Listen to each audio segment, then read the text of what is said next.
Hi friends, welcome to our simple chill vibes. నా ఛానల్ని మీరు మొదటిసారి చూసినట్లయితే ప్లీజ్ సబ్స్క్రైబ్ చేయండి. అలాగే స్టోరీ నచ్చితే లైక్ చేసి షేర్ చేసి కామెంట్ ఇవ్వండి. ఇక స్టోరీలోకి వెళ్దాం. I want you part 97.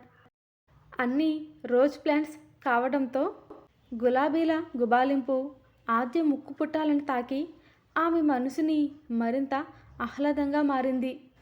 రుద్రాన్ని చూస్తూ థ్యాంక్స్ అంది ఆద్య. ఎవరికి చెప్తున్నావు అన్నాడు రుద్ర. నాకేనా అన్నాడు.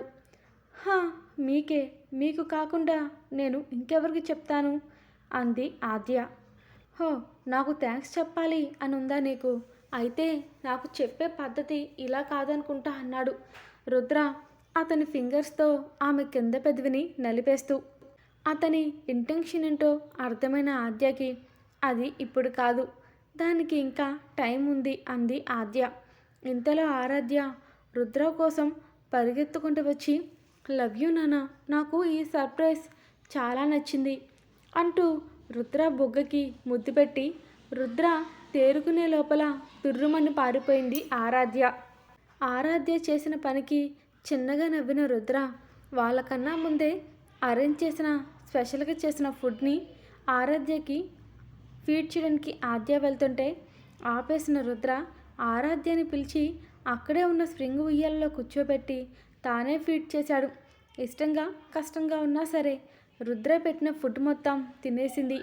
ఆరాధ్య నుదుటిని కిస్ చేసిన రుద్ర గుడ్ గోల్ అన్నాడు మొత్తం తినడంతో. అతని ముద్దు నచ్చిందేమో. అతని మెడవంపుల్లో తల పెట్టుకుని పడుకుంది ఆరు, తన చిట్టి బొజ్జ ఫుల్ అవ్వడంతో.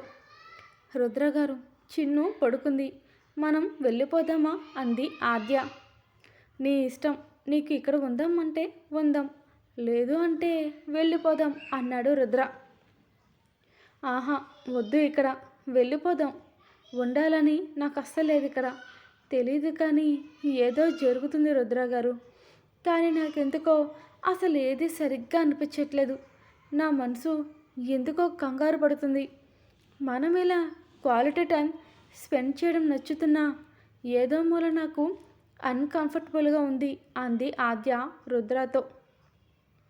సరే అని అన్నాడు రుద్ర. కానీ తనకి కూడా అలాగే అనిపిస్తుంటే ఆరాధ్యని ఆద్యకి ఇచ్చి ఇంకా ఎక్కువ లాక్ చేయకుండా ఉన్న ఫుడ్ని ఆద్యకి తినిపిస్తూ తాను కూడా తినేసి బయటికి నడిచారు ఇద్దరు. అదే రోడ్డు పక్కన మల్లెపూలు ఫ్రెష్గా కనిపిస్తుంటే, ఓయ్ ఆద్య బేబీ అంటూ గారంగా పిలిచాడు రుద్ర. ఇంతలో అతని చూపు ఎక్కడ ఉందో అప్పటికే కనిపెట్టేసిన ఆద్య, అసలు మీకన్నా చిన్నపిల్లలు నయం కదూ, వాళ్ళు ఆగమంటే కనీసం ఆగుతారు, కానీ మీరున్నారే అస్సలు ఆగరు అంది ఆద్య చిరుకోపంగా. అసలు ఆ రుచి చూడనట్టే అని అంటుంటే, వసి పిచ్చిదానా, చూడని పిచ్చివాడి కంటే చూసిన పిచ్చివాడికి ఆకలి ఎక్కువ. అయినా వాళ్ళు చిన్నపిల్లలే, నేను వయసుకు వచ్చిన వాణ్ణి, తేడా లేదు. నాకు అవన్నీ తీసుకొచ్చేనా, మనకి బాగా యూజ్ అవుతాయి టుడే అంటున్న రుద్ర చుట్టూ ఎవరున్నారో కూడా చూసుకోకుండా ఆద్య నడుము చుట్టూ చెయ్యేసి గట్టిగా ఒత్తేస్తుంటే, ఏవండి, ఎలా చెప్పాలి మీకు అసలు నేను? అక్కడ హ్యాండ్ తీయండి, నొప్పి పుట్టేస్తుంది నాకు. నేను తీసుకుంటాను ఆ మల్లెపూలని, కానీ మీరు వెళ్ళి ఈలోపు కారన్న తీసుకురండి అంది ఆద్య. అయినా మీకు ఈ ఫ్లవర్స్ ఫ్యాంటసీ ఏంటి అసలు? వెళ్ళండి, తీసుకుంటాను నేను అంది ముఖం మారుస్తూ ఆద్య. వెళ్ళే ముందు ఆగిన రుద్ర, కక్కుర్తి పడకు, పొదుపుగా తీసుకోకు, కాస్త నా మనసు నిండేలా తీసుకో, ఇంకా మంచం మొత్తం అంటున్న రుద్రాని చిరుకోపంగా చూసింది ఆద్య. ఉఫ్, ఓకే తీసుకునిరా అంటూ కీస్ తిప్పుకుంటూ వెళ్తున్న రుద్రాని సిగ్గుగా చూస్తూ అటువైపుగా నడిచింది ఆద్య. ఆద్య వెళ్తున్న దారికి మధ్యలోనే అడ్డుగా నిలిచింది సరియు. కళ్ళు చిట్లించింది ఆద్య ఆమెను చూసి. అస్సలు ఊహించలేదేమో, ఆమె ఇలా ఎందుకు వచ్చిందో అర్థం కాలేదు ఆమెకు. నువ్వేంటిక్కడ అని కోపంగా అడిగింది ఆద్య సరయును చూస్తూ.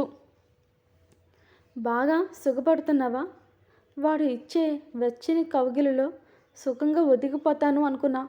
కానీ నీ వల్ల, కేవలం నీ వల్ల మాత్రమే రుద్ర మీద నేను పెంచుకున్న ఆశలు అన్నీ అన్నీ పేక ముక్కల్లా కూలిపోయాయి. కేవలం నువ్వు మా ఇద్దరి మధ్యలోకి రావడం వల్లే. అలాంటి నువ్వు ఇంత హ్యాపీగా ఉంటే ఎలా హా ఎలా హ్యాపీగా ఉండనిస్తాను అని అనుకున్నావు నేను నిన్ను. వాడు నా ముందే నిన్ను ఎక్కడెక్కడో పట్టేసుకుంటుంటే ఆ పట్టుకున్న చోటంతా యాసిడ్ పొయ్యాలన్నంత కోపంగా ఉంది నాకు నీ మీద. నీ ప్లేస్లో అసలు నేను కదా ఉండాల్సింది. నువ్వు లైఫ్ లాంగ్ ఏడవాలి. నీ గుండెల మీద కాదు వాడు ఉండవలసింది, నా గుండెల మీద కదా వాడు ఉండవలసింది. కానీ నీ గుండెల మీద ఉంటే నాకు ఎలా ఉంటుందో తెలుసా? నీకన్నా ముందు వాడిని నేను కదా చూశాను. నీకన్నా ముందు ప్రేమించాను కదా వాడిని. కష్టపడి పెళ్ళి పీటల దాకా తీసుకొచ్చాను కదా వాడిని. అయినా ఇంత అందంగా ఉన్న నన్ను పట్టుకుని వదిలేసి చివరాఖరికి నిన్నెలా తగులుకున్నాడో నాకు ఇప్పటికీ అర్థం కావట్లేదు. నాలో ఏం తక్కువ, నీలో ఏం ఎక్కువ? వాడి కోసం వెంటపడి అల్లాడిపోతూ నన్ను వదిలేసి నీ వెనకాల పడుతున్నాడు వాడు. హా, ఒకడు వాడి పడేసిన దానివి నీకు నా వాడు కావాలా? రుద్రాన్ని వదిలేసి నువ్వు నీ ఎక్స్ హస్బెండ్ని తగులుకో, వాడి పక్కలో వెళ్ళి నలుగు. అంతేకాని ఇంకా నీకు అంతగా కావాలనిపిస్తుంటే, లేదా వాడు ఇచ్చే సుఖం నీకు సరిపోవట్లేదా? అందుకేనా నా రుద్రాన్ని తగులుకున్నావు? అదంతా నాకు అనవసరం. కానీ నువ్వు ఇక్కడి నుంచి వెళ్ళిపోతే నేను నీ మొగుడిని సుఖపెడతాను అంటున్న సరియు చెంప మీద కొట్టింది ఆద్య. మీకు లాస్ట్ టైం వచ్చినప్పుడే చెప్పాను కదా, చెప్పాను కదా ఇంకోసారి నా జోలికి రావద్దు అని. వినరా? లేదా చెవుడు ఏమైనా వచ్చిందా మీకు? లేకపోతే బ్రెయిన్లో ఉన్న చిప్ ఏమైనా దొబ్బిందా మీకు అని అడిగింది ఆద్య. మీ ఇద్దరు ప్రేమించుకుంటే ఆయన్ని నేను వదిలేసేదాన్నేమో, కానీ ఆయన ప్రేమించేది నన్నైతే మీకోసం ఆయన్ని నేనెందుకు వదిలేస్తాను? పిచ్చిగాని పట్టిందేంటి మీకు అసలు? ఏంటి నాలో ఏం చూసి నా వెంట పడుతున్నారా? అందరికీ అందం మాత్రమే కనిపిస్తే ఈయన కళ్ళకు నా అందం కనిపించలేదు. ఆయనకి నా మనసు నచ్చింది, నా అందం కాదు. మన జీవితంలోకి ఒక మనిషి రావాలంటే ఆ మనిషి మీద నమ్మకమైనా ఉండాలి, లేదా అందం మీద మోజైనా ఉండాలి. ఆయనకి నా మీద ఏ అభిప్రాయం ఉందో మీకే అర్థమవుతుంది, మీరు సరిగ్గా అర్థం చేసుకుంటే. ఇప్పుడు మీతో మాట్లాడుతున్నందుకు ఆయన నా చెంప పగలకొట్టినా నేను ఆశ్చర్యపోవసరం లేదు. అది ఆయన దృష్టిలో మీకున్న రేంజ్. ఎవరు ఎలాంటి వారో ఆయనకి బాగా తెలుసు. మీరు మాకెవరికి చెప్పవసరం లేదు. అందుకే దయచేసి మీరు ఆయన రాకముందే వెళ్ళిపోండి. లేకపోతే నన్ను ఇలా బెదిరించినందుకు మిమ్మల్ని ఆయన ఏం చేస్తారో కూడా తెలీదు అని కోపంగా అంది ఆద్య. అయినా నీతో నాకు మాటలు అనవసరం. నాకు కూడా అంతే. రుద్ర రాకముందే వస్తే ఎలా? ఉండంగా నేను అనుకున్న పని చేయలేను కదా అంటూ సైడ్ స్మెల్ వదిలిన సరియు, నీ రుద్రని నాకు అప్పగించు అని ఒకే ఒక్క మాట చెప్పిన సరియు ఆద్య భుజాల మీద ఉన్న ఆరాధ్యను చూస్తూ, నీ పాపేనా అంటూ ఆరాధ్య బుగ్గపైన చేయేస్తూ, సో క్యూట్. రేపు నువ్వు ఇక్కడి నుంచి వెళ్ళిపోయాక నా రుద్రకి కూడా ఇలాంటి పాపే పుట్టాలి.